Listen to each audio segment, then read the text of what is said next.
So I became an expert chameleon and an expert at hiding and an expert at sitting on the sidelines for the majority of my life, actually, even though from the outside looking in, you would think I'd have the Barbie dream life. I traveled, I had a big business, I had the car, the house, the marriage, all the things. But actually, I think I sat a lot on the sidelines. I didn't go all in as much as I wanted to. And it's now my mission in life is what I love to do, because people go, oh, I never really thought of that. But what if? What if we could do that? And what would it look like if it was bigger than that? And what would it look like if you were braver than that? That kind of thing. So I think that people aren't used to knowing what they want. You become calmer. So here's a little trick. I'll just show you my ear, everybody.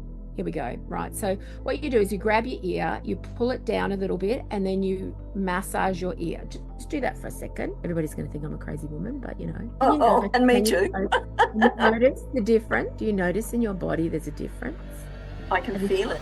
And I'm like, oh, I've got ADHD because I can read like fast as an ADHD person. And I'm like, hang on a minute, shut up. Like there is something to be said from awareness. It's like self-diagnosis on Google Doctor, like serious. We've gone to the extreme, and I think the beautiful part about the extreme is that will balance out. But together with that, there's so much more awareness on how to manage these things. So it was about being consistent. So consistency is one of my words. Clarity is another one of my words, and connection. But it's all about following through, because you can't have connection if you say you're going to do something and they're not going to do it. Now, I'm very good at doing the things that I say, but I'm also quite introverted. And if you know anything about human design.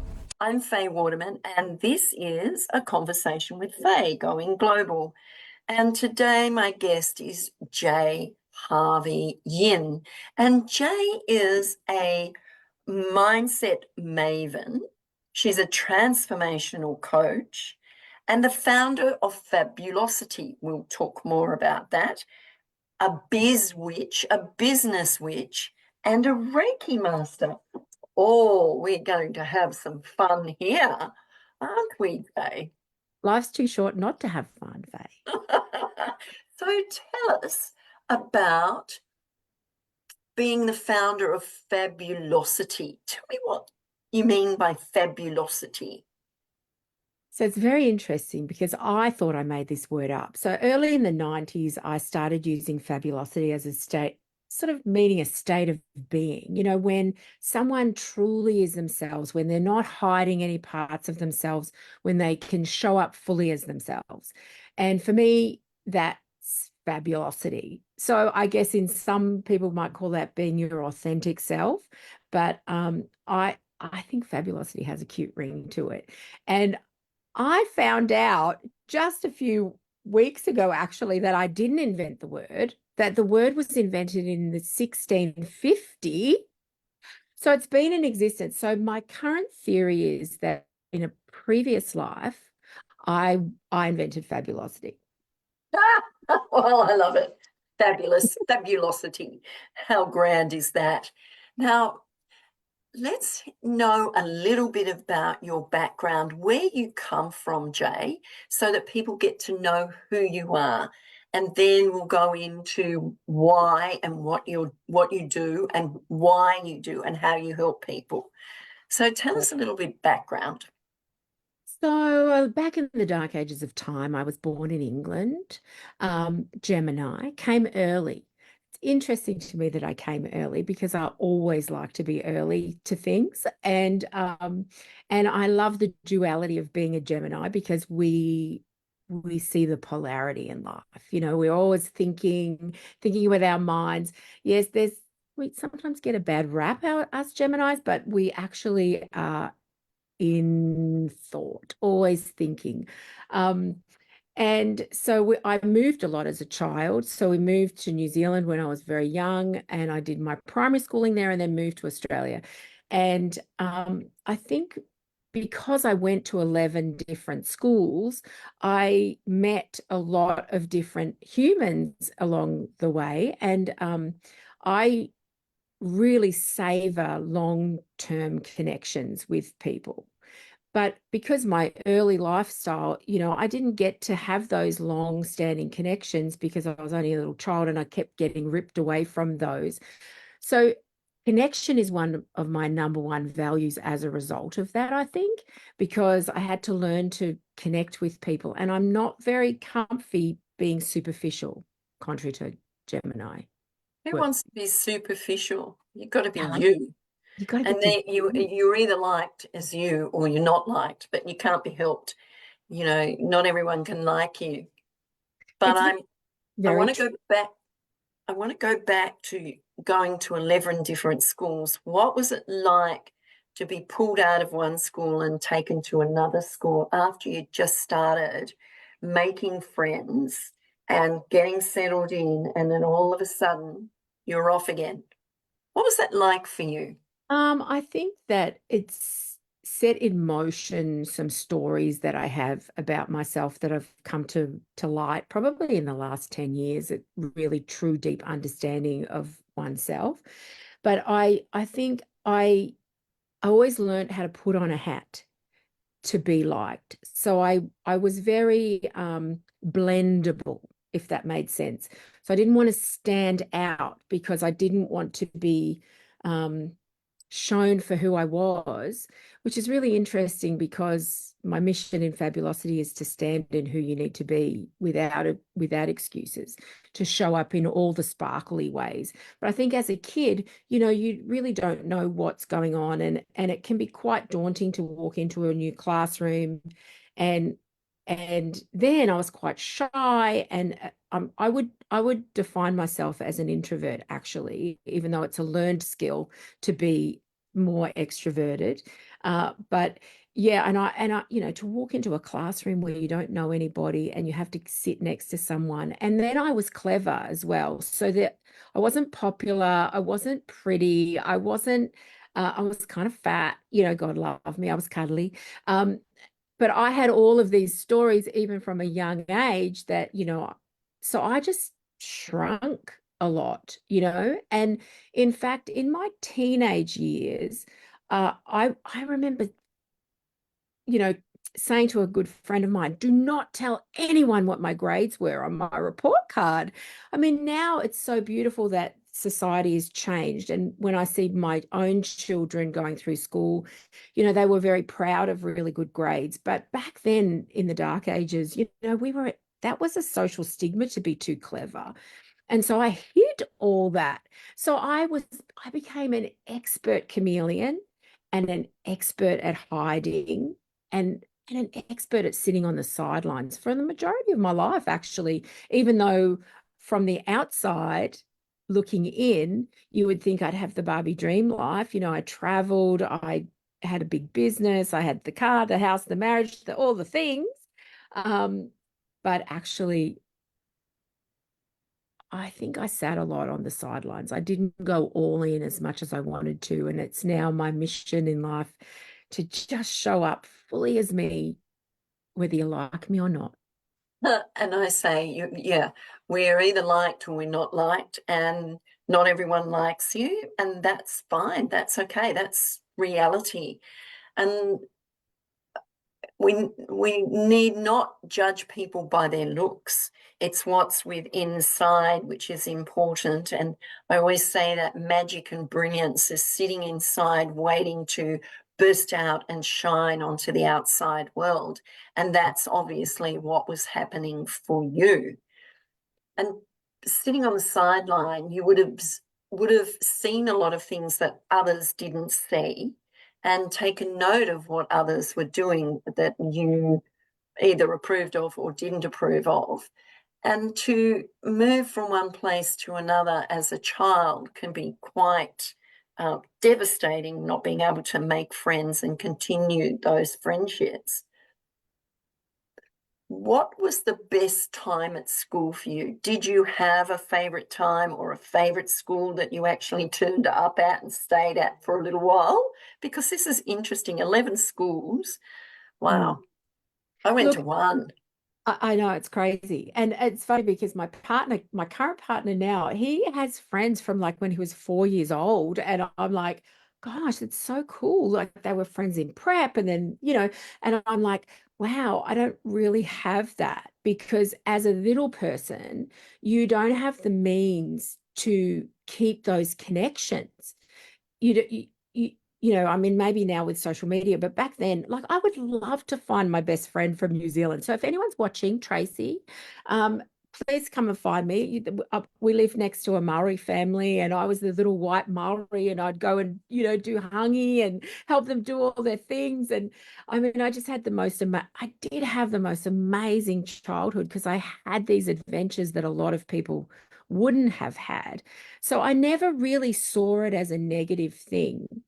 But I think, as I've dived in and done some of this transformational work through my coaching, I've really come to realize that, we're stories in motion and we're affected by the root cause of some of our issues comes from when we're very little. And I never knew we were poor really, but because we had this rich life, we would go on these long drives to the beach in, New Zealand, and we have these ice cream at the end. But, I was lucky enough when my dad was passing, I had time to talk him through, we had a few months to really break down life and got everything out that we needed to get out. And and he confessed to me that we did those things because he didn't have money, and he had a work car. He used to work for Coca-Cola in New Zealand, and so he would be able to drive us to the beach, so that was free. And ice cream in New Zealand was very cheap at the time, but it was such a rich experience for me, looking back at that. So when I think about all the different schools and different things, I don't have a huge memory of different things. And I think that was probably my coping mechanism, was to not get too attached and not get too involved just in case I did get taken away. And I hadn't, I really had never thought of it like that before. I just thought that I was adaptable, and I could make friends relatively easily, but I didn't like the superficial. I always wanted to I crave those connections. So now that's what I do in my life. I go after those connections, and it's really important to me. Yeah. And I think the first connection is with yourself, to have that real connection with yourself before you go and connect with others. So it's a really important part of who you are. But what learnings that you've had from moving from one place to another, and different areas, different schools, different teachers, that's an experience in itself. And it Yes. will create a lot of um, a lot of understanding for you as you got older, as to where you've come from and the experiences that you've had, regardless of whether you are rich or poor, it doesn't really matter. Those experiences are the things that will resonate with you, that you can bring to here and now. It's really interesting. You said something about the root cause of, and what that means to me is, as a child, we go through things and we don't think about them. We just deal with them and move on in life. And we get to where we are today and we look at things, and there might be something troubling us, but we don't really know what it is. And it could be the root cause stems from childhood. And sometimes it's really good to go back to that root cause, see it, acknowledge it, and then move through the process of moving into now. And it'll never go away, whatever it might be. But when you understand it, when you can let it go, when you know what it is or realize what it is, then you can bring yourself to now and be the person that you truly are and truly want to be. And it's really interesting. I'm asking now, what do you want to do? Who are you? Do you really know that? And I think there are a lot of people out there that are actually confused about that. They I think they know. They think they know, but they don't. I agree. It's interesting. I've been working predominantly with women my entire career. I started in beauty therapy and then worked through, and I had education business, and I had lots of business. But at the root of it all, I love working with women and helping them make their lives better, so in some small way.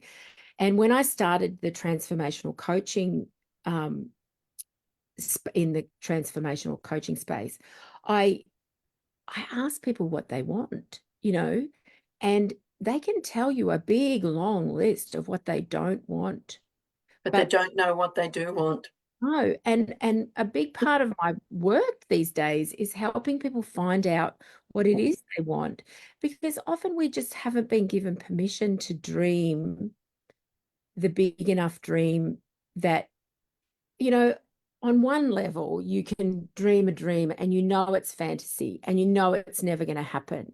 And I think people are good at doing that when they're little, and they have this idea of, oh yes, I'm going to be the president, or I'm going to be this, or I'm going to be that. But the majority of people, probably their lives encase them and they lose that dream. But the older we get, and we achieve certain amounts of goals, I think we we diminish the size of our dreams that we had when we were children.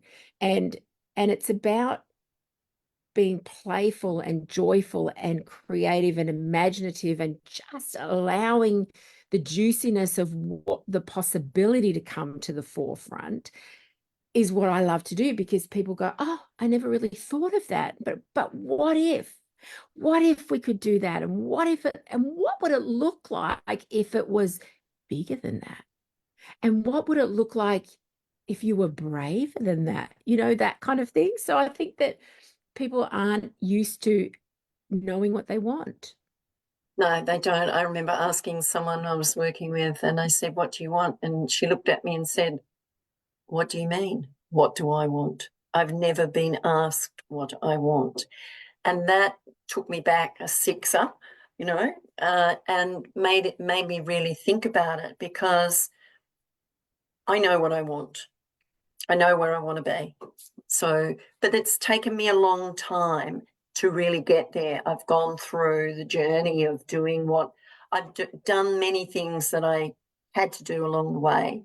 I've done things that I've wanted to do along the way, but I'm now doing what I'm really passionate about. And with the wanting and not knowing what you want is really interesting. As you said, as a child, you have these dreams. And I can remember as soon as you said that, I thought, oh, yes, when I was a child, I wanted to be a princess. A princess. And I'm thinking, as you get older and you see the princesses, the real ones, thinking, nah, I don't want to be a princess. I don't want that. Nah, Yeah. nah, I'm not interested in that. But that was something that I held dearly to me.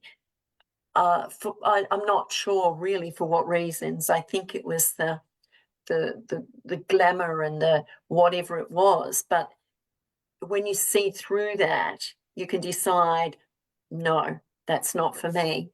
But we can have what we want if we know exactly. We've got to ask ourselves the questions of what we want and why we want them, and what's stopping us from actually doing what we want.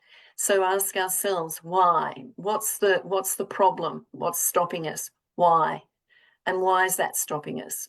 And why is that stopping us? And why is that stopping us? So we continue to go through until we get to the root cause, and then we see, and that's what I see you doing with the ladies that you work with.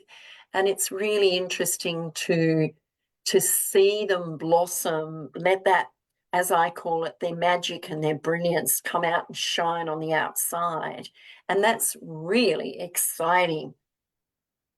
It's the best work of all.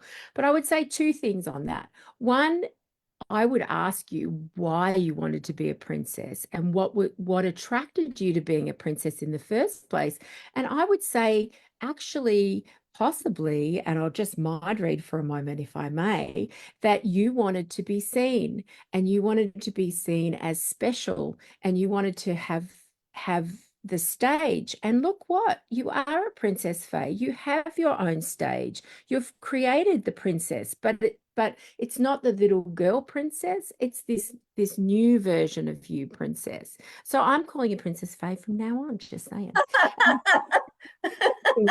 The second thing I would say is that often our dreams are co-opted because I call them the shoulda do's. They're the things like, oh, say you as a little kid, you wanted to be a fireman, right? And you're a girl. And so you're told, no, no, little girls don't become firemen. That's too dangerous. Little girls need to do this, this, or this, or whatever.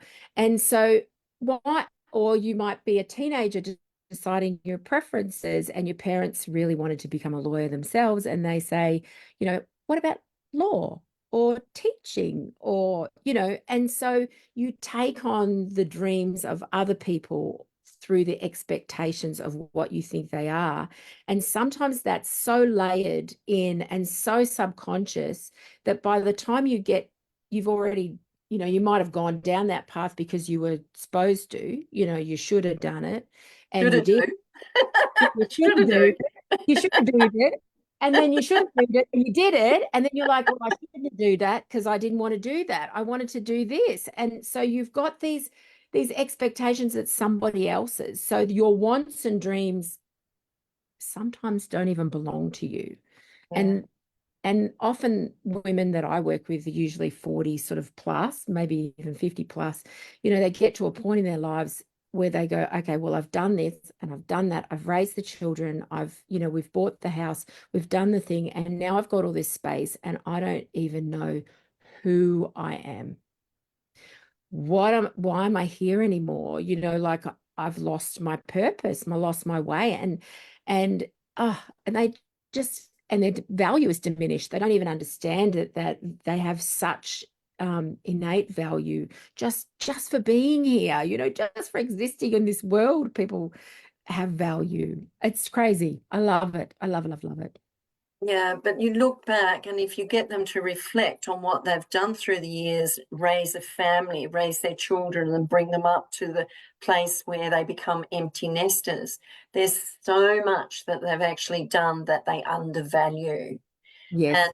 And when we do that as parents, mums and dads, we spend our time nurturing our children, making sure they're safe, making sure they have what they need, getting the proper education, etc., etc. We tend to forget about who we are and what our desires are, what our dreams, what our goals are. We forget them, and then when all of a sudden we become an empty nester, and what's out there? Oh my goodness, there's what am I doing? Where am I supposed to be? Who am I? And this is what you're saying. There's so much fear attached to that as well. Like women, particularly women, like to people, generally like people to like them. So they've grown their life's mission is to make other people happy, to please other people.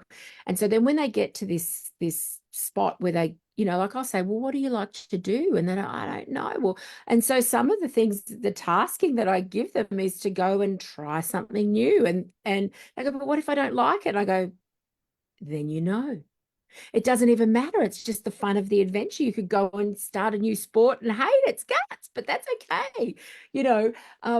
But I think you're right. Like at that point in life, their confidence is diminished because often they're just back at square one, but they're Get not, lost. because they're at square one with all of these years of delicious experience. Women think that some women that come to me think they have no value, but they've been on committees, they've been the treasurer of blah, blah, blah. Those kinds of responsibilities can be transposed into the real world life experience, a real world experience. If you've had to have an incorporation, that's budgeted and audited, that could stand in any Been field. there, done that. They've done that. Me too. Like, there's so many people that have done that stuff.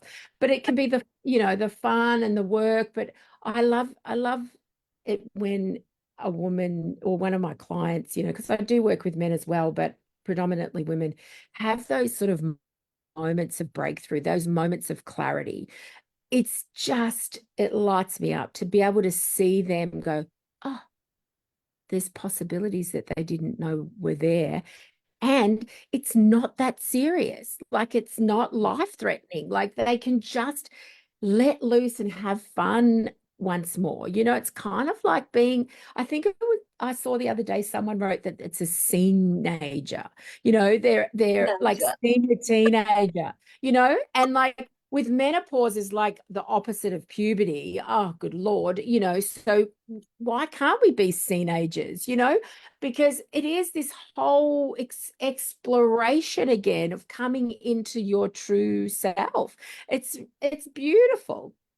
It, the journey that we've had to get to where we are, and then to reflect back and maybe do some things that we never had the opportunity to do and experience. You can experience it. I always say, if there's an opportunity that comes by, you never pass it by, have a go at it. If you don't like it, it doesn't matter. You don't have to continue it. Look at what you've learned from it to take on to the next thing.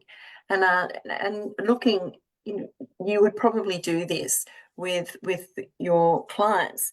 Look at the experiences they've actually had and the skills that they've got, which they don't think about that they have.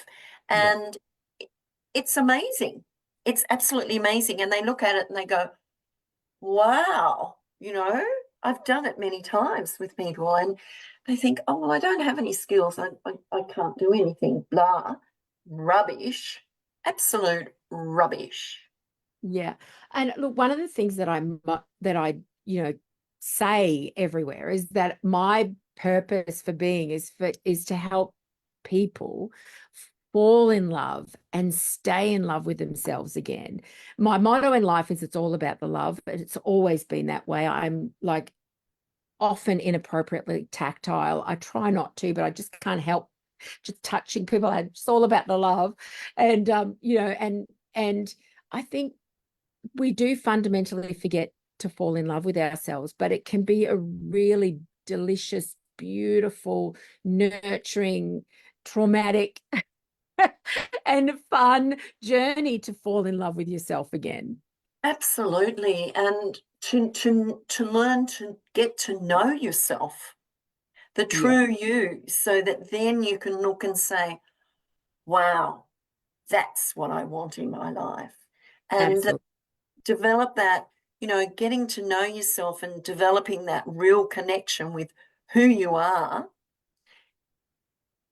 can be scary, but it can also be enlightening, very insightful, looking in deep inside yourself and thinking, oh, do I really want to know that? Do I really want to know that? And usually we've built mountains out of molehills, and we look at things All and the time. oh my God, I did that thing. And then if you learn, I've got lots of little fabulosity tricks, and I make them all embarrassing and silly. But like about the way so many of us don't know how to feel emotion anymore because we've blocked it off. And I always used to say that I became an expert and I disconnected myself. So I was all up in my head and not in my body. And so a lot of the work that I do is about embodying the feelings. Did you know, Faye, that it only takes 90 seconds to feel a feeling? 90. Really? Hang on, hang on a minute. That doesn't make sense because I can feel shit for days, but yet that's not the feeling. It's the thoughts that go with the feelings. So Yeah. the thoughts continue and then the feeling comes around and you spiral. But what if you just said, hey, I'm feeling really sad, and took a moment, and you've got 90 seconds. So you say to yourself, where do I feel that sadness in my body?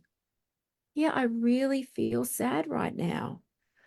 Oh, I feel sad in my chest and my fingertips. And I'm just going to let that process. I'm going to sit with it for a minute. and then shake your body and move your body and let that fully process. Cry if you need to, and then it's gone. You've honored that feeling, because feelings trapped in the body can become illness. Yeah. It can become sore muscle tension. It can become, a trigger again and again. So I think the body is so wise, and I, we've forgotten that. I call the body a machine because it's so intelligent. We do things to our body that we need never do. We put it through things that we need never do, and we take it for granted that it's going to be okay. But when we, as you say, that emotion, we block it off from here to here, and it takes 90 seconds to feel that emotion. But we've got to understand how to do that and how to allow it and to sit in that emotion. We can be sad, or we can be, traumatized at something that's happened. We can sit in that trauma or that sadness for a period of time, but we can't allow ourselves to sit there forever, because it's not healthy. It creates a dis-ease, which creates disease. Agreed. And I think that a lot of the work I do, we talked about root cause before, and what I do is I teach people. Well, first of all, I do this thing called timeline therapy. It's absolutely amazing. And Mm. back on the timeline, we find the root cause, we rise above it, we learn the lessons. It's delicious, it's so good. And then we make this clear space. But often our behaviors are habitual, especially at our age, where we've been doing them for so long. We've been running these programs that are corrupted. So when you go back and you get rid of the original program and you recalibrate all the way to now, it's just so good. It just gives you so much space in your brain. But the trick is that you don't want to go back into the habitual. So that's where I work with my clients on running new strategies, new programs. And it all begins with awareness and little silly tools, because I always find the silly tools are the things that people remember. So can I share a silly tool? Please do. I might use it. Yeah. So I call it the pew pew tool. Cool. And you'll understand in a moment. So I want you to visualize Wonder Woman, right? So Wonder Oh, Woman, yes. the Linda Carter one, the old-fashioned one. And you remember she had those wrist bracelets on, Oh, and yes. they were bulletproof. So, so bullets would come in and she could go pew, pew, like that. And they would just bounce right off. And so I created this pew pew method, whatever the hell that is, but because it's silly. And in my previous business, I was a wholesale distributor to the salon industry, and I did that for 18 years. And some of my team, the salon owners would come in and sort of unload all of their problems onto my team, and then my team would feel really stressed out, and it would, and I would say to them, okay, we're going to use the pew pew method, and that I said, you just have to imagine that you're Linda Carter Wonder Woman, and that when they're telling you things, it doesn't go in. You just block it and project it back, so you can listen with love, but you don't need to take it on board. And I would walk past the office and I'd notice them at the counter like that. Yeah, that kind of thing. And it's so crazy, but it actually works. And because it's so silly, and it's not scientific, but I'm sure there is a scientific base. It's got so much power, because you will remember to do it. Oh God, this person's coming at me. I don't want to take this on board. Pew, pew, like you don't have to physically do it, Love but it. Love it. Love it. it's crazy. And so I have these, like, another little trick that I do is that in today's world, it's super stressful, right? So we live in, you know, Mm. adrenaline, cortisol, the whole Yep. whole shebang. So that is our sympathetic nervous. It's fight, flight, Mm. freeze, born, whatever you want to call it. And a lot of us are like that all the time. So you're almost expecting, so your body is not regulated.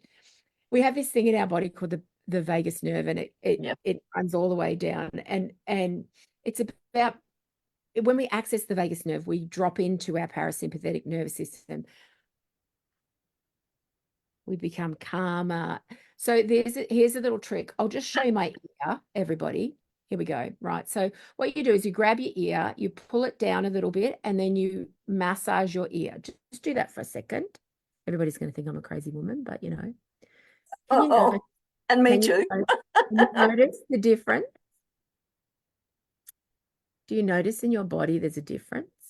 I can feel it. You've gone calmer. I can feel it. It's magic. When you rub your ear, I can feel it down in my gut. Yep, 100%. So everything's calming down. You're sending a message to your vagus nerve to say, calm down, I'm not in danger, I am safe now. And so what happens, you can do that. You know, you're at a meeting and someone's really giving you the irrits. You just pull down, nobody even knows that you're playing with your ear, and it's pure without putting this, you know, it's all those silly things in action. Now, you know, people are pulling on their earlobes, but it really, really makes a difference. And so many of my clients have very bad anxiety, and I've taught them this trick, you know, and they like it's transformational because they just pull themselves back in without, you know, it's not brain surgery. It's one simple little trick. And if you can hack your life in that way, you can slowly fix things. Why is it that we're so much in the world of anxiety these days? What is causing that? I mean, there's many things I know, but that's the anxiety is very high. Anxiety is higher than it's ever been before. And for once we've had a name for it, because in our day and age when we were growing up, we were just told to shut up and get on with it. And so we learned coping mechanisms, but the the coping mechanisms that we had was to push it down and not to deal with it. Nowadays it has a label. And so it's more accessible to the normal, you know, to the normal vernacular because we have a name for it. It's anxiety. But anxiety as a thing is natural and is needed. It keeps our body, you know, aware, alert, and alert and blah blah blah. But when we're in this all the time, and I think, you know, scrolling, we're close, we can't switch off like we never used to before. You know, and there's this heightened awareness then makes you think, oh, I mean, the other day I saw on TikTok something about an ADHD test, and it was like a reading test. And I was like, oh, I read fast. I'm going to do that. And I'm like, oh, I've got ADHD because I can read like fast as an ADHD person. And I'm like, hang on a minute, shut up. You know, like there is something to be said from awareness. You know, it's like self-diagnosis on Google Doctor, you know, like serious. We've gone to the extreme. And I think the beautiful part about the extreme is that will balance out. But together with that, there's so much more awareness on how to manage these things. You know, like what I told you, like, you know, if I had said that to a room full of people, I want you to grab your ear and, you know, twiddle it, people would have thought I was a crazy person. But hopefully the people that are watching this find this as a useful tool because it actually bloody works. But it's bringing the woo. I know we talked about this before, you know, the woo into the mainstream. The world is such a smaller place and we're more aware than ever before. You know, as kids, we would never, I mean, I didn't even know what sex was when I was 12. I mean, I probably did, but you know, like these days, sex and violence and language and all seen on television. It's on TV, it's in books, and at such a younger age, they're being exposed to it. And, you know, and often parents are unaware that they're even being exposed to it because I don't believe that parents would willingly let their children watch things like that.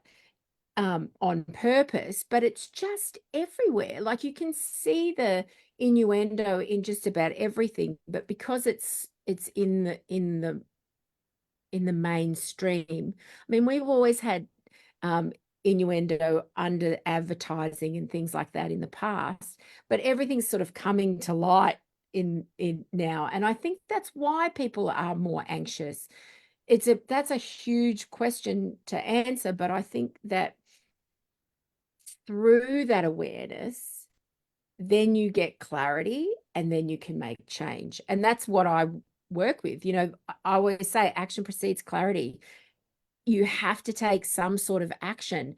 So we went from being this to being exposed. So now we've got the whole lot, and eventually we'll come back into a more balanced way of being. I'm sure that that will happen. I'm hoping so. I mean, you see all this violence and everything on TV, but there's also the games that the kids play that are violent, and they play with people all over the world that they don't know, and all this sort of stuff. And it's kill this person and kill that person, come up here and shoot this one and shoot that one. And I'm thinking, huh, okay, and I see it in the background sometimes, and I think, oh, I think we're as a little bit of it's okay, but too much is unhealthy. kids have been played cops and robbers and cowboys and Indians and shooting each other since Oh, the beginning of forever, time. ever. And I think the thing is that it's very obvious in those times that it's play. And, some groups would say take the guns away from the children, but I don't think it necessarily caused such a negative impact. I think these days everything is so realistic that it it numbs us to the reality in a way, because it becomes the new normal. Whereas, when little kids were running in the background and shooting with guns, there's no blood. That Yeah, it's all very playful, but when you're sitting on a game and you see blood and it's like, graphic, it's a whole different world, and all the senses are at play, and that can just be overstimulating, full stop. yeah. And I think a little bit of it's okay, but not too much of it, because when you have too much of something, it can play, well, it does, it plays with your mind. And I think that being realistic, some parents are very vigilant and watch their children and know, how much screen time they have. And then others sort of are so busy that they don't realize the screen time that kids are having and the violence that's seen and all that sort of thing. I mean, growing up as a kid, you played robbers and good people, and you climbed trees and you built billy carts and went on, um, skateboards and built tree forts and and did all hurt those. and hurt ourselves and Yeah, learnt that, that if you do that, you're going to get a skin knee. And if you do that, such and such is not going to like you for a minute. And if you do that, that's too far. So they learn the boundary setting. But, in a game, you can just hit reset and start again. And it's not the way life is. And so I mean, at some level, you can reset and start again. I do believe that too. But I think it's just excess. There's excess everywhere, and we've forgotten who we are and how to reconnect with ourselves. And that's what I want for people. And and in the work I do, like, oh, I think I was telling you before, I'm holding my very first retreat. And the thing that I really want from that is that people get an opportunity to unplug and an opportunity to reconnect and an opportunity to see what it is to just be, plus have heaps of fun, of course, because I can't do anything without sparkles. But it's about, stepping away from this lifestyle to just a lot of that, where we're just gonna be, just be. and guided in a safe way, Yeah, because I'm taking it very seriously that, that it's a safe place for women to be. And I've got lots of cool transformational things. Oh, I bet you Oh my have. God, so many sparkly things. But at the end of the day, my hope is that people come out a little wiser, a little less stressed, and with some cool, fun tools like Pure Pure, but like that they'll be able to implement in their life without going, oh my God, I've got to remember how to do that. It's so much stress. Like, no, if you just remember that you can do that to just take a moment. It's so simple. You can do it anywhere. I mean, you can be driving along in the car and you can be feeling really stressed and just massage it, pull your ear lobe down and massage it. And it creates that calmness. It doesn't matter where you are, standing at the lights or walking along the street or sitting in a chair or wherever you may be. It's so simple. Yeah, I am safe. I am safe. I am safe. Because our Yeah. subconscious mind is resistant to change because change potentially means, you know, um, danger. So you have to Does it ease, potentially mean danger? not always, not always. Mm. Our subconscious mind wants to prove us right, and its number one job is to keep us safe and in Yep. balance, right? And so sometimes when we do something new, it might put us into fight or flight. It gives us a little bit of fear. So then the subconscious mind says, "Are you really wanting to do this? Is it really what you want to do?" And then if you show that it's safe for me to do this. I'm doing this. And look, I'm doing it again and I'm doing it again and I'm safe, then you can make any change you need to do. I used to be so scared. I'm a maniac, right? So every year I do 3 words of the year and I do a challenge and it's got bigger and bigger um and I give a gift, and so I create a screensaver of the 3 words, for my people that do this. And last year I did like 87 bloody screensavers. Kill me, because I'm like, oh, that became a bit bigger than what I thought. But anyway, I have these 3 words of the year, and a few years ago, when I started doing this work, I had left my husband of 30 years, and I decided that, oh God, I had to find out who I was and blah, blah, blah, blah. And I had this terrible fear of heights. And so my words for that year were fearless, financial, and free. And so I lived fearlessly for that year. Oh boy, I climbed the Sydney Harbour Bridge. Um, it was amazing. I went first because the guy said, "Who wants to go first?" And I'm like, "Me." And the reason I wanted to go first was because I knew that if everybody was watching me, I wouldn't probably freak out too much. And Method in your madness. yeah, and second of all, if I had to watch other people do it, I would just get more and more nervous. So I decided I went first. I went first, and we did the Twilight one. Oh my God, if you've ever That done would it, have been magical. you walk up in the daylight and then you're at the top, the sun sets, and then you come down in the darkness. It's brilliant. And we even had a couple get engaged, and oh, that's such a rigmarole because they have to put the ring on the string, and then the string has to transfer to the person so that they don't drop the ring, because if they drop the ring, it's gone, like there's no getting it back. So it's a bit of a palaver. But I challenged myself. And this weekend, we went for a walk, and in this new place. And one of my biggest fears were to do with heights, but was piers. Like I just couldn't walk out on a pier because for some stupid reason, I would think that, me and the, very slim form of me could possibly fit through the holes, but the gaps. Like that ever since I was a kid, root cause and all that. And I terrified, terrified, terrified. And I was walking across this bridge and the wind in Melbourne was crazy. And I said to my partner, there's no emotional charge now as I'm walking over this bridge. And he's like, what do you mean? And I go, it was such a fear of mine for so long and it's completely gone. Wow. Go me, happy dance. But it takes time and awareness to make a change like that and to feel truly safe, when it's habitual. I got used to being scared. Yeah, and you get so used to it, you forget that it's just a natural habit for you to be scared. Yep. And And in anything scares you. It doesn't matter, the smallest things can scare you.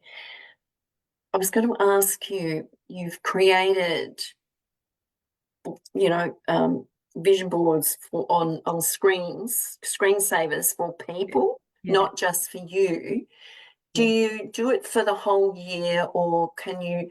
I'm just thinking you could do it every quarter, because if you achieved what you wanted to achieve in the first quarter, you could change those words for the next and the next and the next quarter. Absolutely. But I find they're my overarching themes for the year. So this year, my overarching theme was the year of following through. So so it was about being consistent. So consistency is one of my words, clarity is another one of my words, and connection. But Mm. it's all about following through, because you can't have connection if you say you're going to do something and they're not going to do it. Now, I'm very good at doing the things that I say, but I'm also quite introverted. And if you know anything about human design, I am a projector, and a projector needs to be invited. We're not very good at, like, I would never come around and think, oh, Faye lives around here, I'm just going to pop in.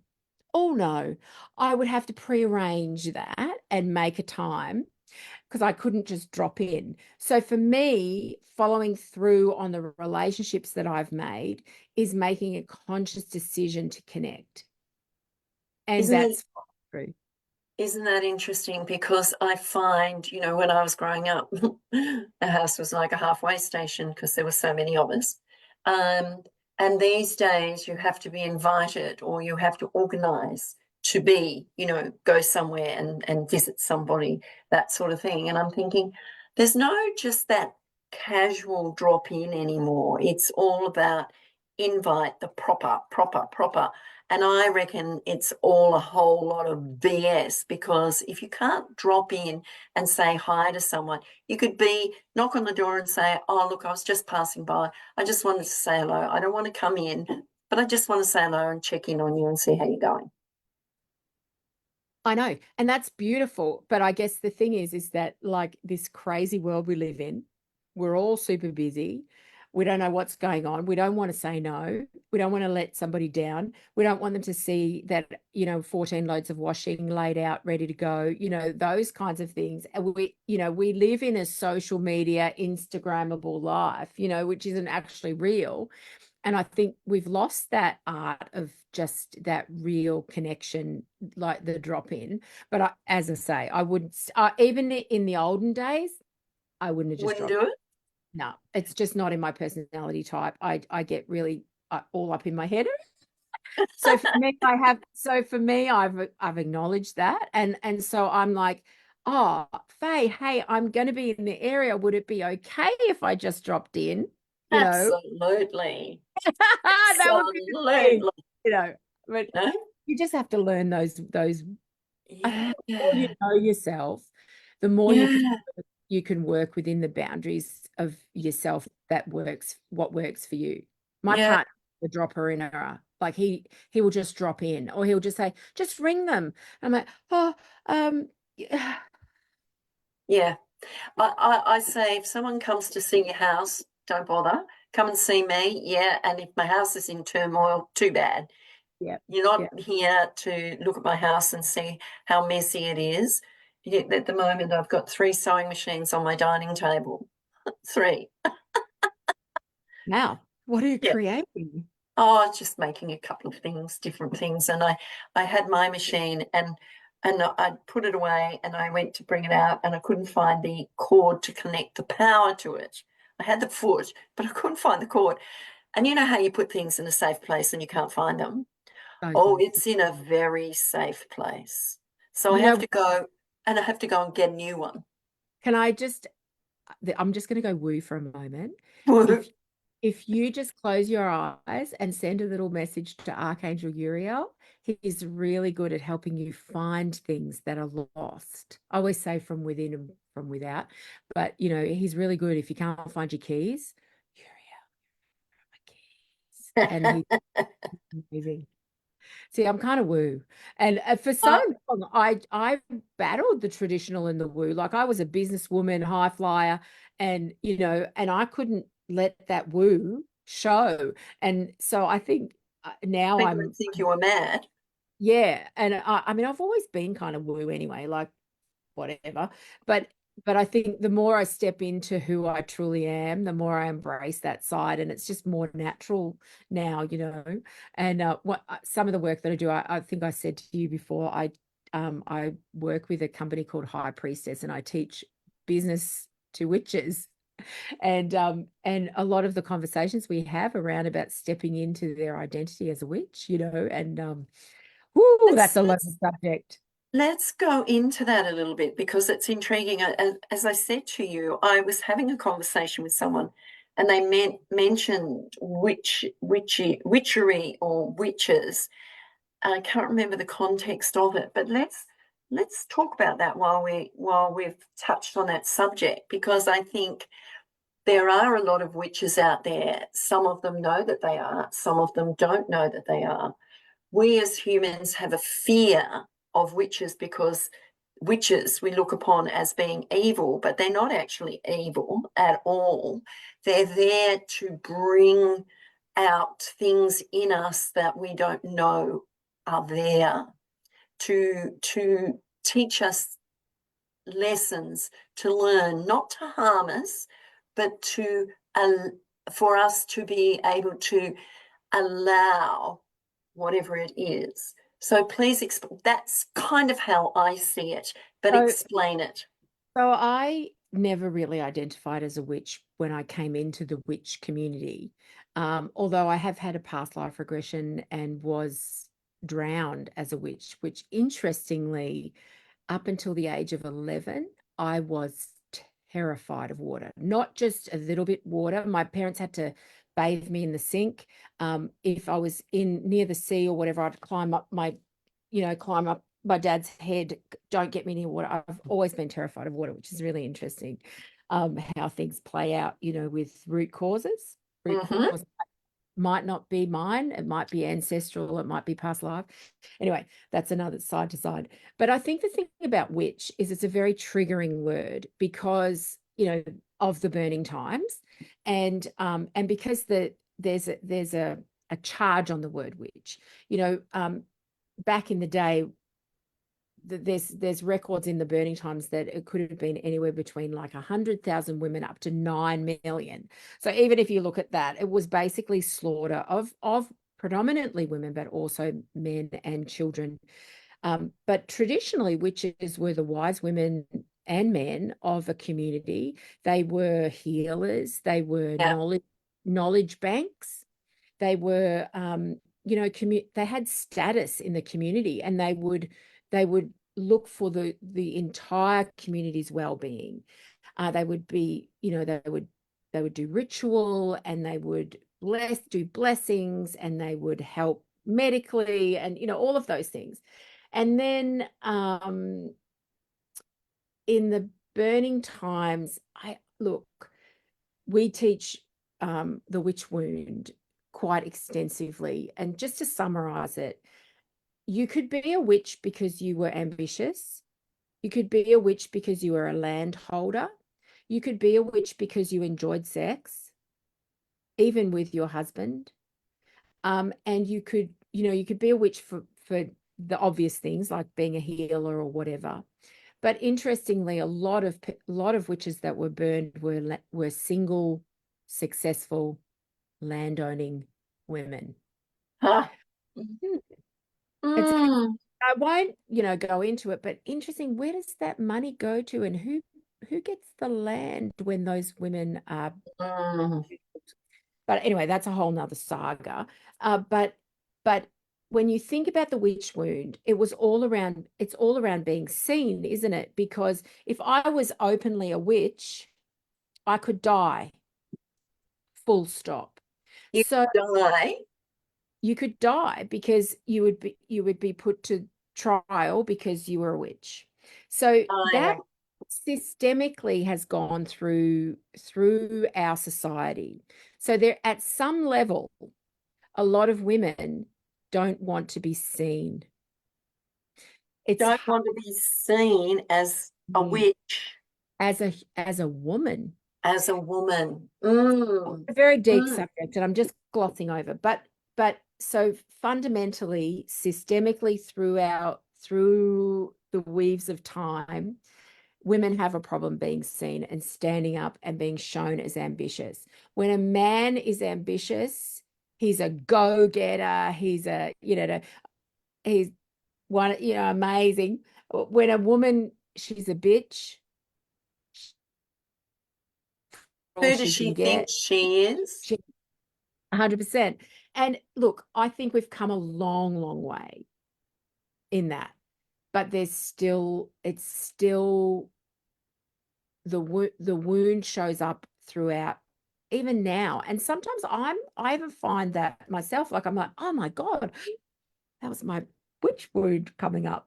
So it comes up Do you through. recognize that? I do now because I've studied it quite a lot, and obviously I teach this theory with in the program with the priestesses, and but I think once you acknowledge it and the awareness comes in, no matter which wound, which lens you look at the wound through, because that could be ancestral trauma. Some people, refer to it as, or generational trauma. And but it comes at a social level, it comes at a personal level too, because and at a professional level, like it comes in all parts of your life. It can show up. But it's I've not forgotten just what the being question. it's not just being aware of it, it's understanding it. Yes. And once you have awareness is the first step, and then you want to understand it. Then you want to have the perspective so that you can say, okay, is it true? Am I making this crap up? Or, what have I made this mean? And then you can kind of come back into it and work a strategy to fix it, or change it, or go, I'm just being a witch right now, shut up, or just accept it. Like that's just pure acceptance. I don't care. So you can be on your own and you can be having a witch moment and you can turn around and tell the witch to shut up. Is You that what could you if mean? you wanted to, but sometimes I'm like, I love that witch. She's amazing. I'm all in. Settle, settle. Last year, how I came into the witch world was I used to buy this subscription box, and it was taken over by this amazing woman called Leela Cosgrove, and all of a sudden it got more professional, and all of a sudden it got more witchy, and I was like, what the hell's going on? And then she rang me and she said, oh my God, I've got witch school coming up, and I need a trainer, someone to speak. Can you speak? And I was like, sure. I'm not a witch though. And she's like, doesn't matter. You're a healer, right? And I'm like, yeah. And so anyway, we went backwards and forwards. Anyway, my first session was called Witchcraft Your Life. And so it was all about where we bring ritual and magic into the everyday.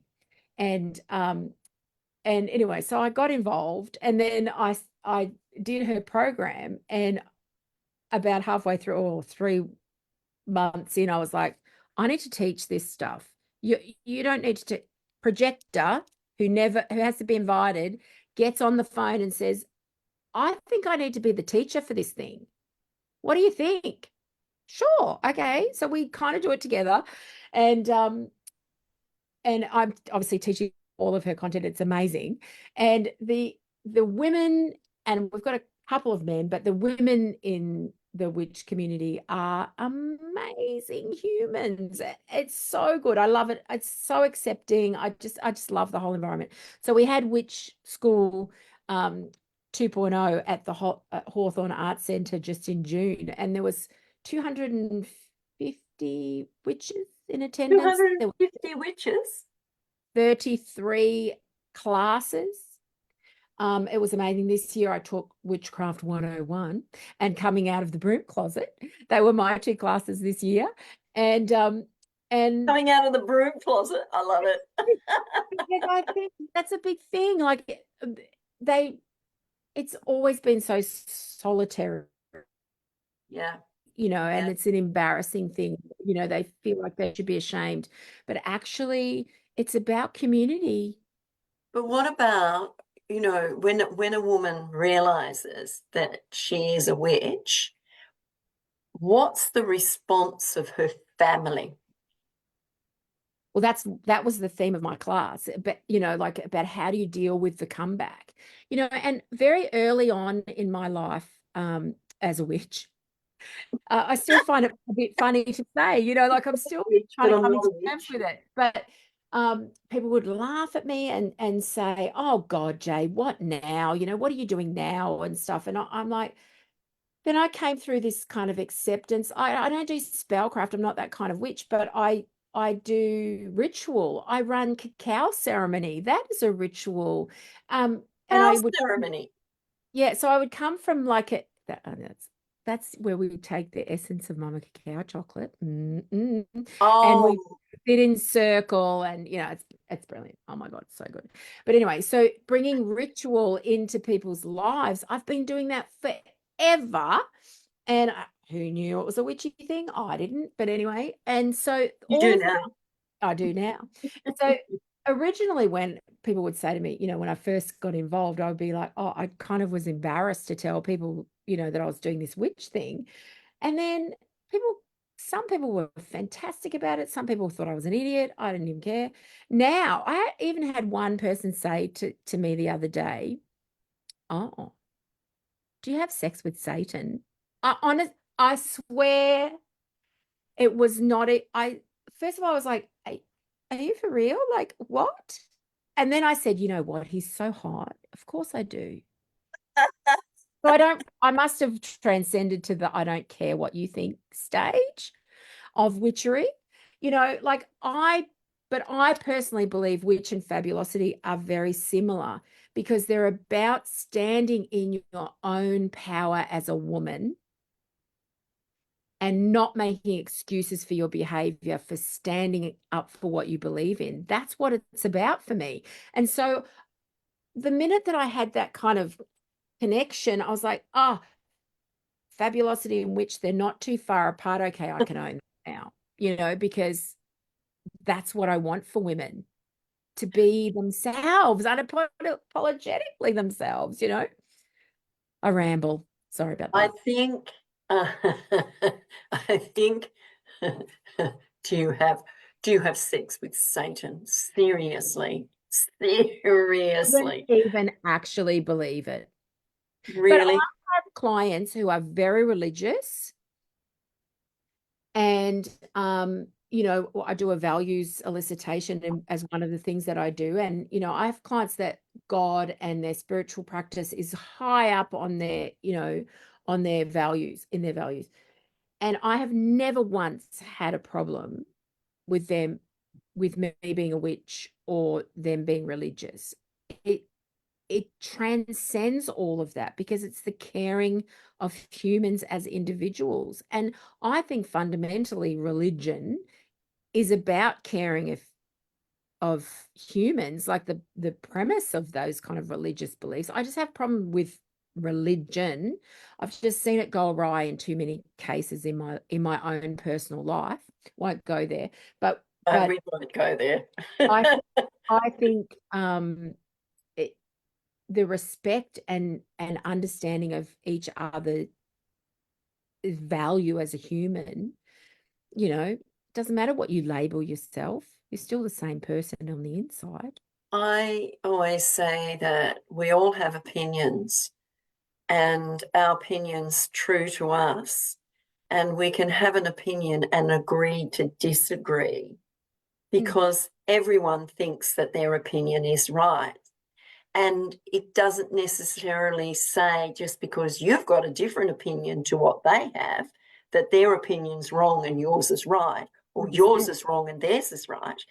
We agree to disagree, and that is how it needs to be because I think that's the juicy all part of life, though, isn't it? Like understanding humans, it's all about connection. Like I may not agree with the way that you do this thing, you know, roast your potatoes, but you do it and you think really that's the best thing. And my roasting potatoes is the best way.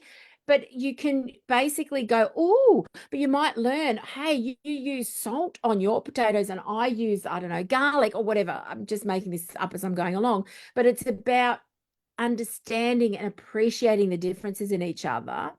And that makes a more robust and beautiful human interaction if you can do that, doesn't it? So good. we're all individuals. We all have our differences, and I think that a lot of the time we get involved in, without knowing, societal norms where you're doing things that society just does, and we don't really know it. We get wrapped up in it and we do it until such time that something happens and we're made aware of it and think, oh, I've been doing that for years. Why have I been doing that? And you start questioning yourself and saying, oh, I don't want to do that. That's not me. That's not what I want to do. That's not where I want to be. And we have to be aware of what we actually do, how we do things. As long as we're not hurting anyone else, I think we can do whatever it is. I agree. And I think the problem with all of that is that often when we identify these differences, we then go straight into judgment mode. And when we're in judgment, it's counterproductive. And so I always encourage people in my world to notice without judgment. You know, mm, you have to judge, you know, like to make a decision, you know, you are comparing, you are sort of judging in a way. But I'm talking about that negative critical judgment where you diss the other person, that or diss yourself for being a particular way. It's all about, that's what I call true judgment freeness. And that's, you know, when I have a group on Facebook, and, you know, I really work hard to make it a judgment free zone. And a lot of the feedback I get is that it actually is a judgment free zone, that we can be who we are, you know, but it's a loaded thing, that judgment, isn't it? And so often when we notice that we're doing something, we're then really hard on ourselves because we do that thing. And that can be counterproductive, because really we want to go, well, is it something I want to change? Or is it something I'm okay with? So if I'm okay with it, I'm going to accept that in myself and I'm going to love that about myself. Or if it's something I want to change, okay, why do I want to change? Is it because I want to change, or because blah, blah, blah wants me to change? No, it's because I want to change. Okay, go and do it. and I think, you know, we get wrapped up in things, and we're growing. You know, we're children and we're growing, and we're told to act this way, do this.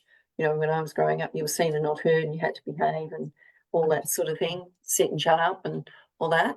But I think that we have to be aware of, and that's the thing where people, I think, really don't know what they want because they're confused, because they're conforming to societal norms or expectations of other people.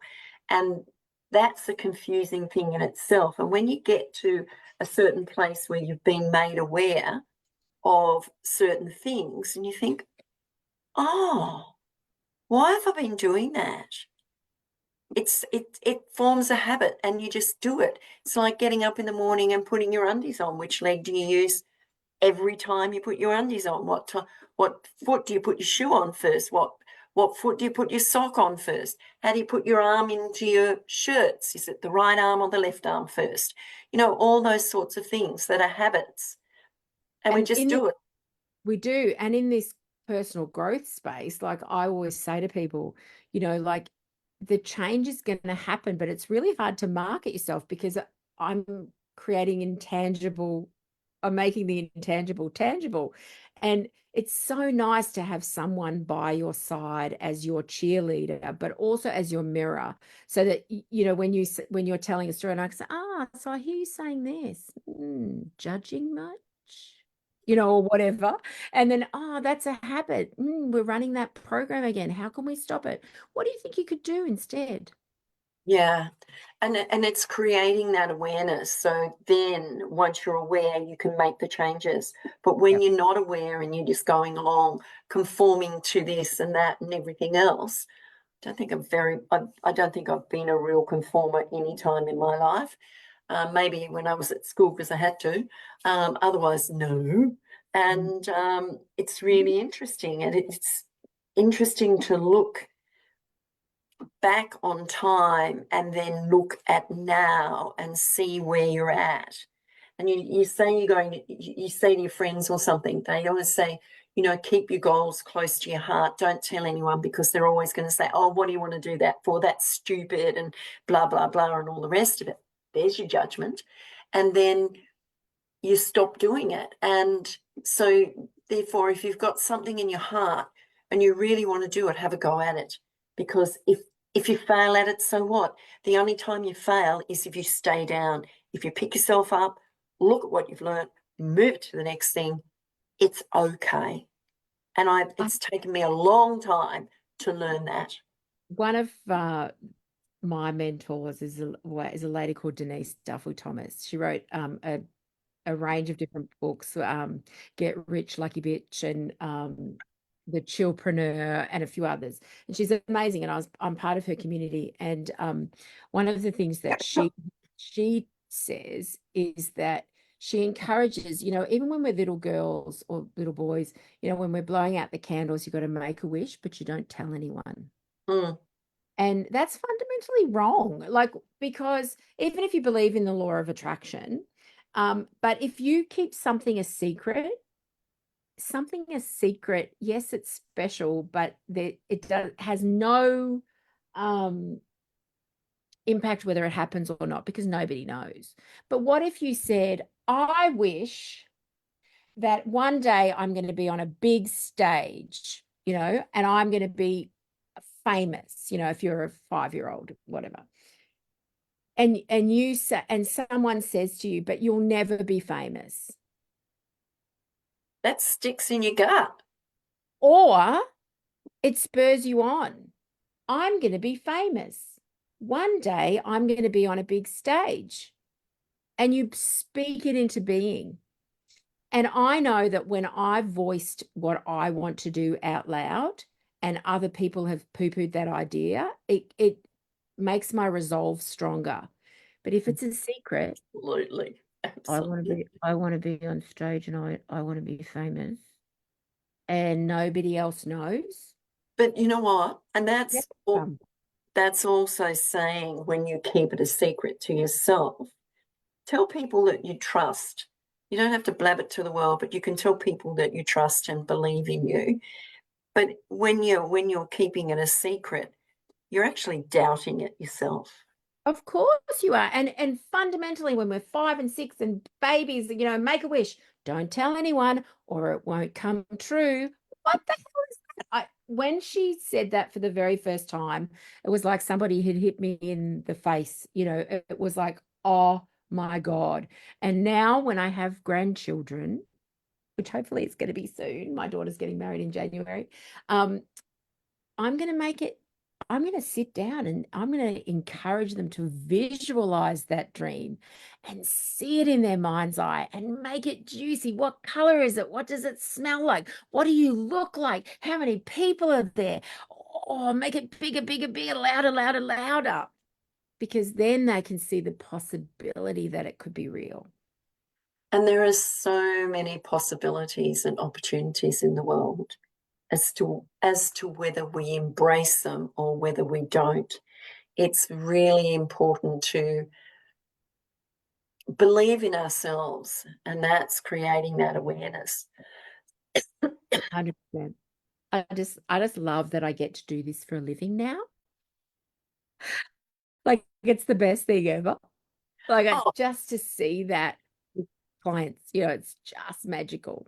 See, and I am a witch. I'm magical. Look, magic. yeah. And you know, the definition of magic for me is intention plus action and free will equals magic.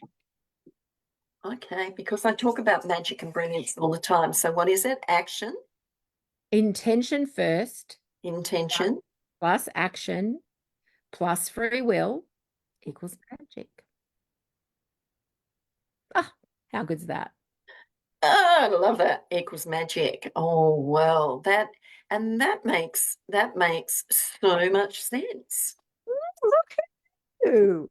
Yeah. So when you first discovered that you were a witch, what was it like? I think there was resistance a lot at the start, and through time and just practice of saying it, um, I kind of have owned that as part of my person, as my identity now. I haven't really changed much. Maybe I've been exposed to working with other witches, like people in that space. It's a very different environment. Um, at High Priestess, it's not very gatekeepery. I've understood that the traditional world of witchcraft is very different and quite, you have to do certain things to be in this and that, and whereas the community that I've landed in is very accepting and very welcoming, um, and you don't have to be initiated from this person or this person. If you want to be a witch, you can be a witch, and whatever that looks like for you is perfectly okay. And I think that's why I have warmed so much to working with Leela, because her vision is 100% for women. My vision is 100% for women, well, and mine, I was saying at witch school, I don't really believe I'm a feminist. Um, and I said, but I do believe in equality of women, men and children, but I just think that people should be taken on face value. And one of the young girls said to me, Jay, that is a feminist. And I was like, oh, okay, well then I'm a feminist, right? But I always think of the negative connotation that comes with feminist. That's, um, a bit of an extremist. But I think, I'm not an extremist, but I'm a true believer in people being the best that they can be, and so whether I'm a witch or whether I'm fabulous or whether I'm, just me, that's my belief. I think everybody deserves to just be able to be free enough to be themselves. Yeah. And I think that we have to allow ourselves to be free enough to be ourselves. There's still sometimes that resistance there for people to allow themselves to be themselves. Drop those masks, because we have, and I say it all the time, we have a mask for our friends, we have a mask for social media, we have a mask for our family, we have a mask for this, we have a mask for walking down the street. We have all these masks. Just let them go. Let them go and be you. And people will, what was it? I was reading something just recently about the color red.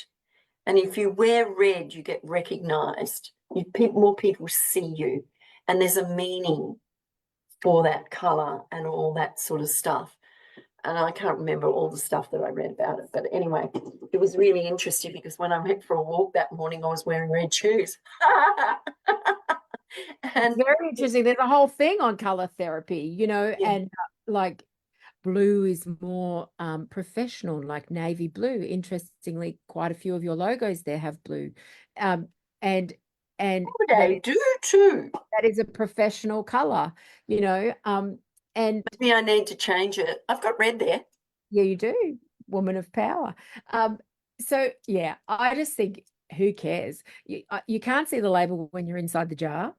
A coach can help you see those labels and then throw those labels away.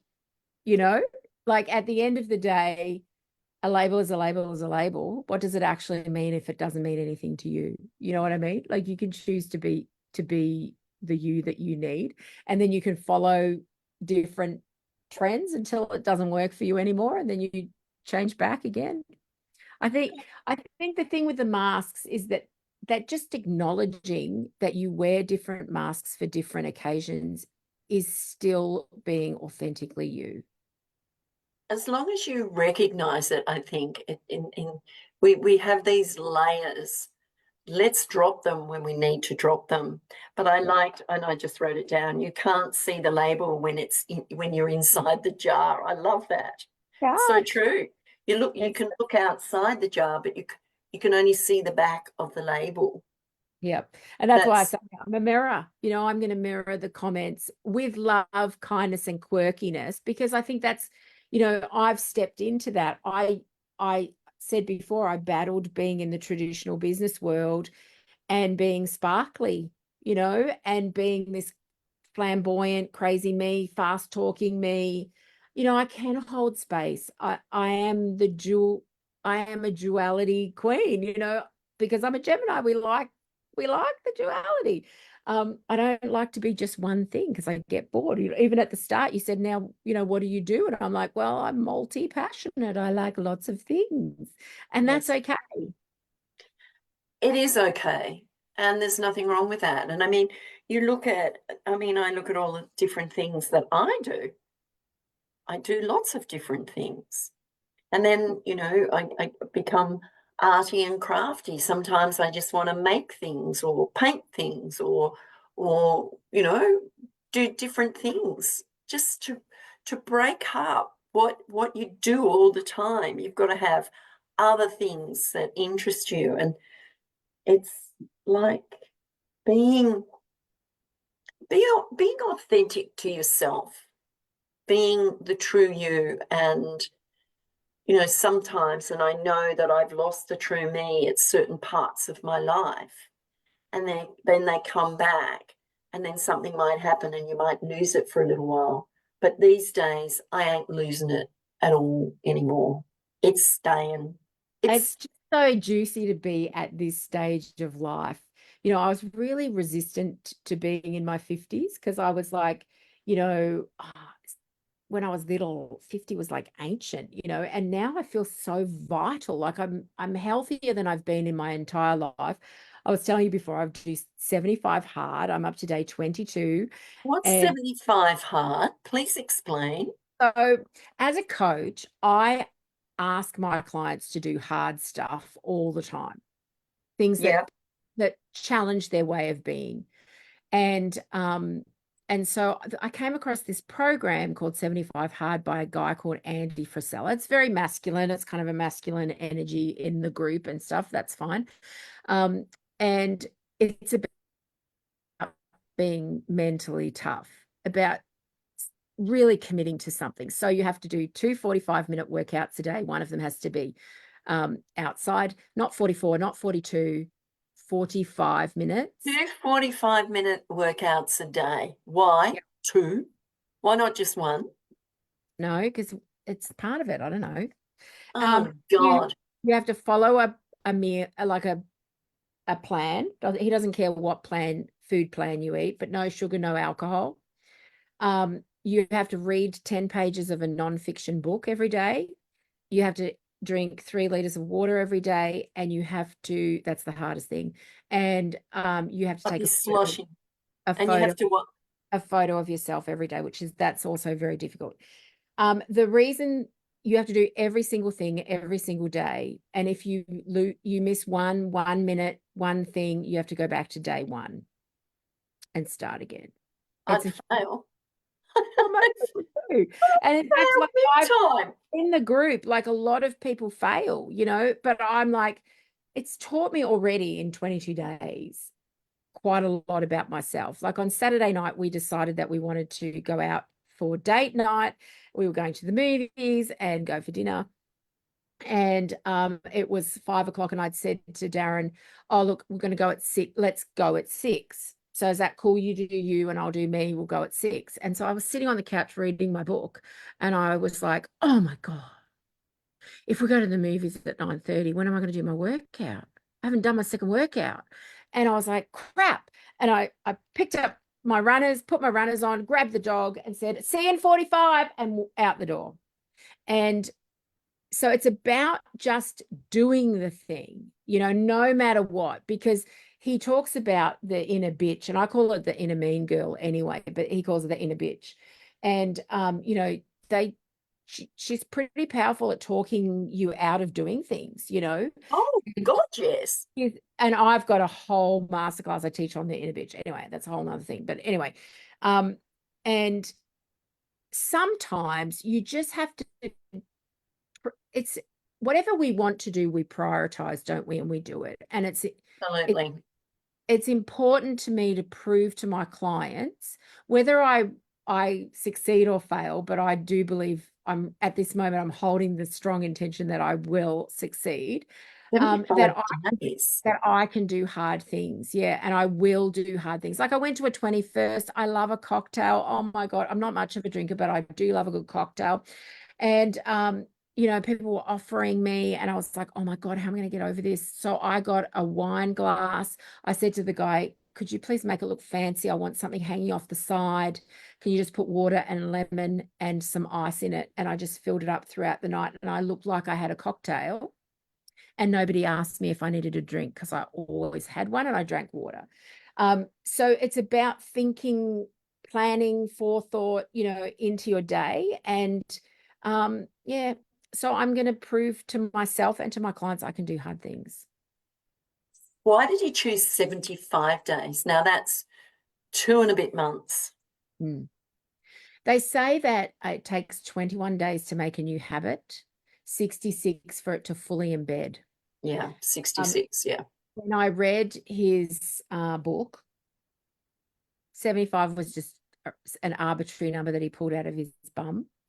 But it seemed to fit, and he created this thing called 75 hard, and it's become a phenomenon. Like millions of people have done it or not done it. So, 75 hard. yeah. I have to look it up. So I'm I just have going to drink.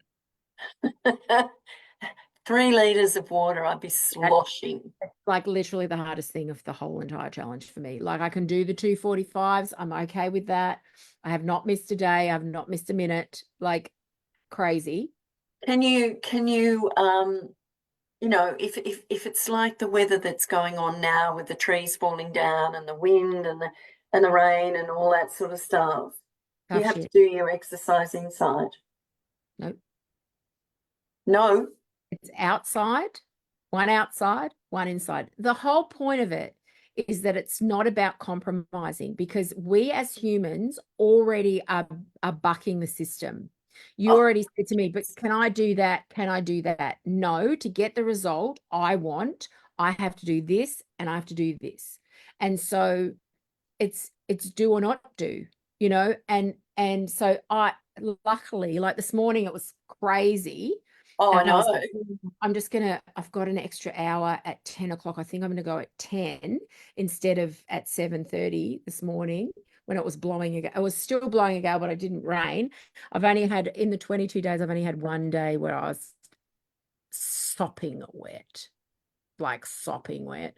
But, you can manipulate the times, but if you haven't done it, you have to start again. And I'm like, oh, God, I've done 22 days. I don't want to do another 22 days to get to the 75 because that's a No, killer.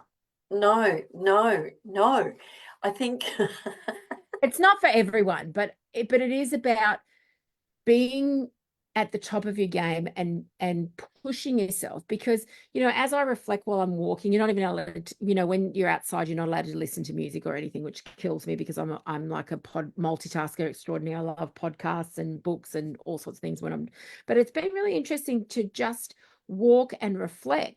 And I was thinking about success the other day, and as I was walking, and it really isn't sexy success. Like the end result, whatever that is, the fame or the money or the whatever might be sexy, but the actual getting to success isn't really sexy. It's about just showing up even when you bloody well don't want to. yeah, and I'm thinking of the 75 days. Well, I usually walk for an hour or more once a day. You'd have to break it up into two. Oh no, because I have a normal walk and I do that. And then maybe I could do exercise inside for if it's really, really, really wet, I will do my exercise inside anyway. So I can make it 45 instead of 30 minutes. I I know, can look at make it a you. 45. And look at her, I'm inspiring you. It's so funny how our brain works. Like, first of all, there was immediate resistance, no. And I'm then looking at 75 days. as I was talking about it, you're like, I wonder how would that look like what would that look like for me? So it's just really interesting to watch the journey as I've exposed you like, no. And then as I'm talking about it, you're like, well, actually, maybe I could do it. And then you're trying to work out how you can manipulate the thing. And it's so funny how the human mind works, isn't it? It's Oh beautiful. yeah. But I do my normal walk and then I would do exercise for 45 minutes. Drinking the water would really challenge me. I mean, I drink coffee and tea and drinking water, It doesn't I feel, count. no, it doesn't count. And I know that. And water, I put lemon in it. Yeah, Yeah, you if can I have lemon. Yeah. three 3 liters of water a day, I'd be sloshing. I'd slosh my tummy and it'd be going boom, boom, boom, like that.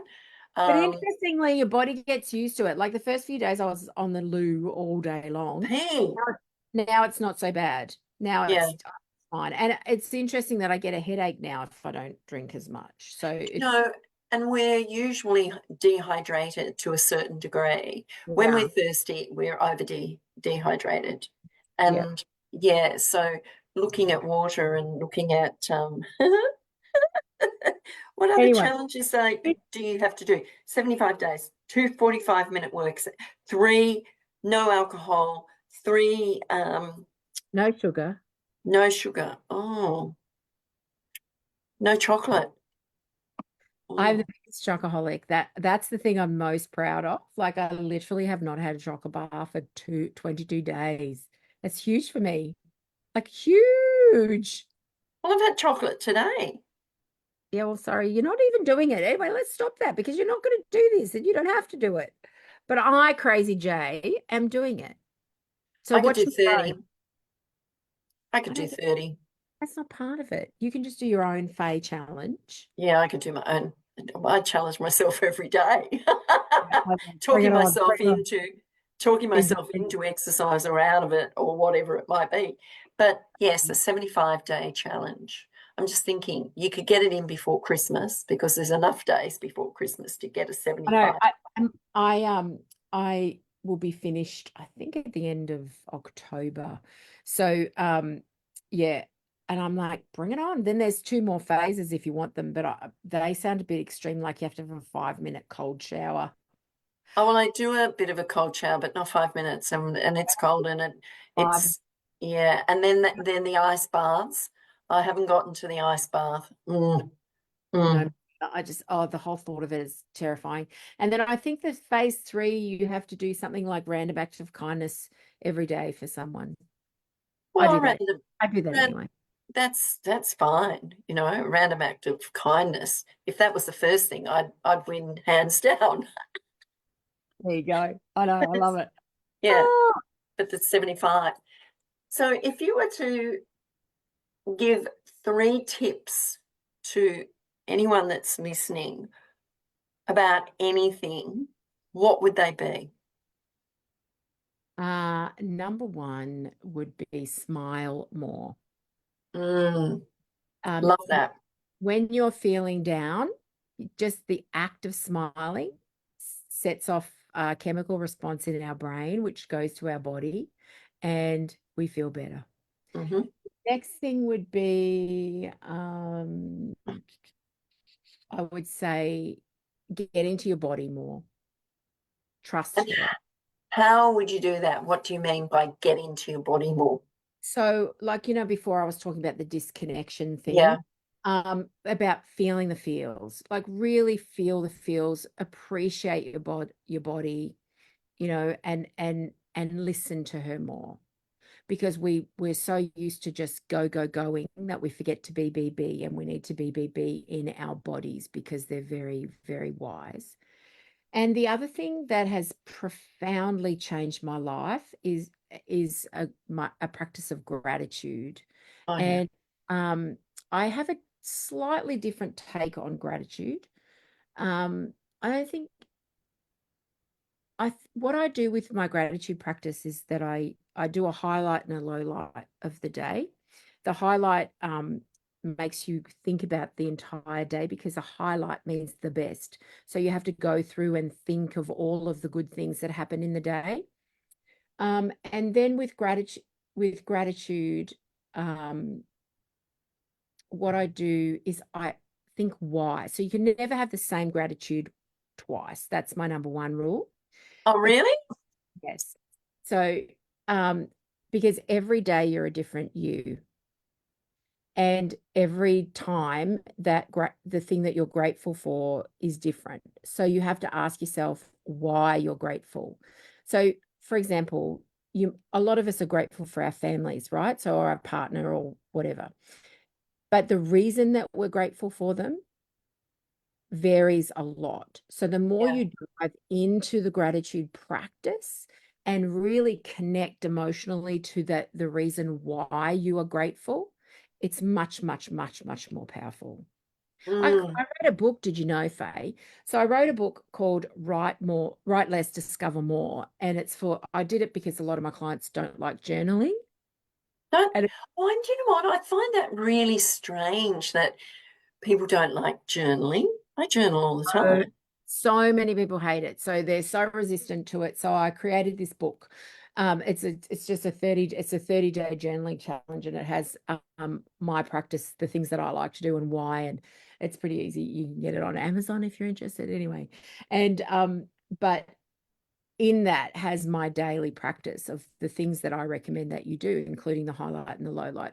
Because with the highlight, you're searching for the best. And with the low light, you then have to discuss it, process it, and learn the lesson from it. And it can take a few seconds to do that. So you're actually discussing it, having that conversation with yourself, why it was low and why, talking yourself through that process. You're not talking to someone else, you're talking to yourself and Yeah, but asking yourself that but question. my partner and I used to do it with my kids as well at the dinner table, but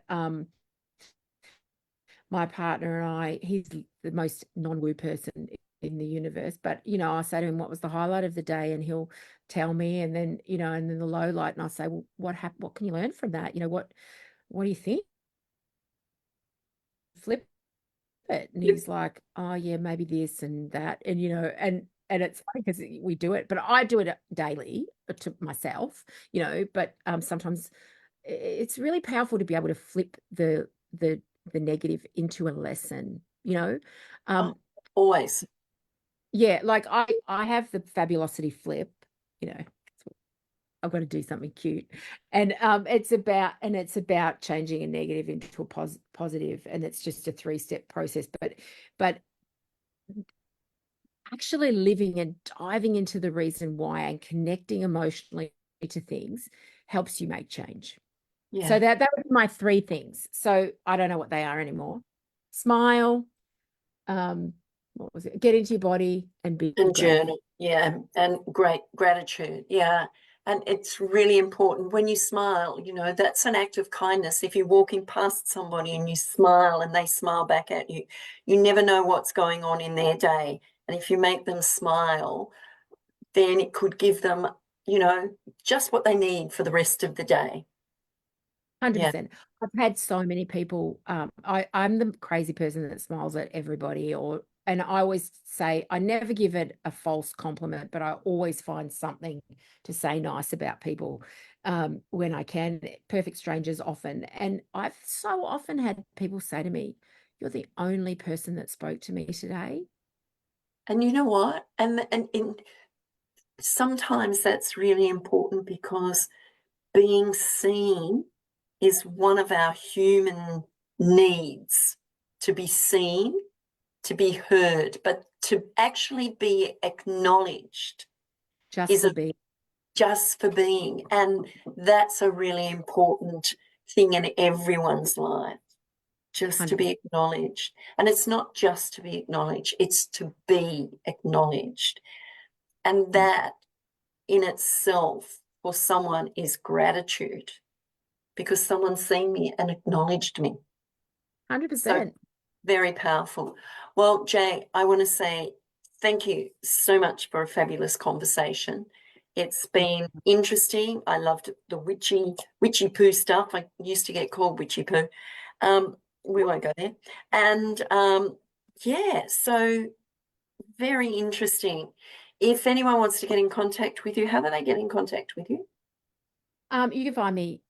Just look, my name is Jay Harvey Yin. There are no more Jay Harvey Yins, only the clones. So if you look me up anywhere, You'll just find me because I'm easy to find.